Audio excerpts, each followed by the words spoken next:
Olá, tudo bem? Mas por que então Paulo se reunia em igrejas? E Paulo pregou para os gentios. Então, na lei de Moisés, foi dado o mandamento aos judeus para buscar Deus em templo. Mas quando veio a graça pregada por Paulo, os gentios receberam também esse direito de se reunir como igreja. Não, cabeça de minhoca. Nos dias de Paulo, eles se reuniam como igreja. Por quê?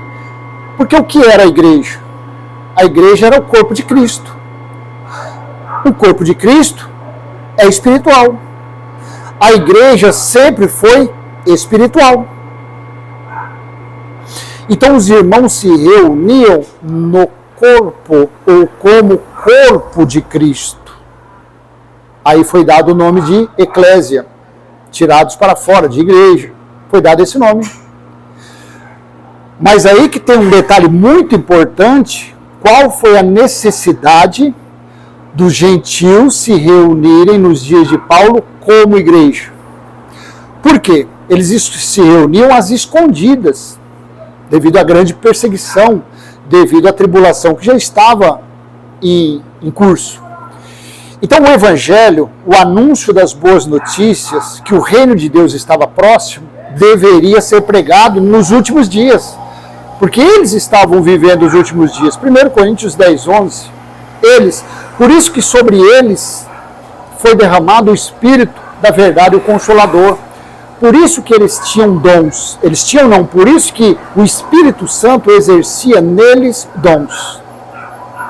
Por isso que eles falavam em outros idiomas, porque o anúncio das boas novas do reino de Deus que estava próximo precisava ser disseminada, precisava ser espalhada. Por isso que até o ano 66, quando começou o Apocalipse 1:10, quando começou o grande dia do Senhor, foi dado o fim, porque foi justo no ano 66 que Cristo voltou, como está lá em Apocalipse capítulo 1, versículo 10, 11, 17 e 18. O Alfa e o Ômega, que falou com voz de trombeta com João na ilha de Patmos. Então foi quando o perfeito voltou, acabaram-se os dons. O Espírito Santo foi tirado, vamos dizer assim, deles, porque o perfeito chegou. Chegou o perfeito para o quê? Para o grande juízo do período do dia do Senhor, que foi de 66 a metade do ano 70. Então, eles se reuniam como igreja, ou é melhor para você entender, eles se reuniam como corpo de Cristo, para espalhar as boas novas do reino de Deus. Positivo?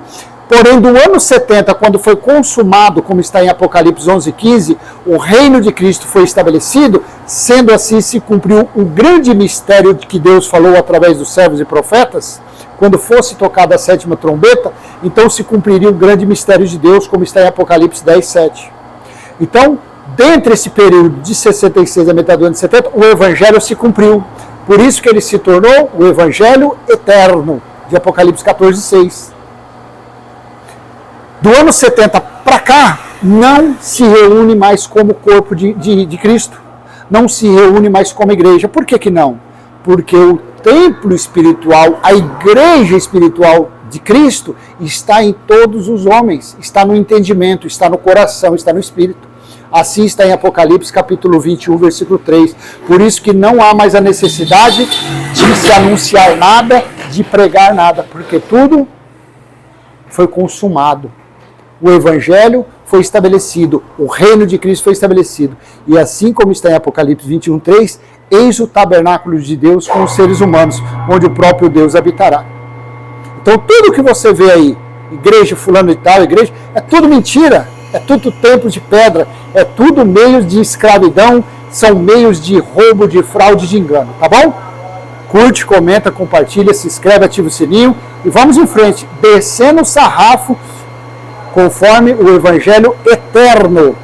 O reino de Cristo está em nós, conforme Ele determina. Até a próxima, se assim Ele que habita em nós permitir. Tchau, tchau.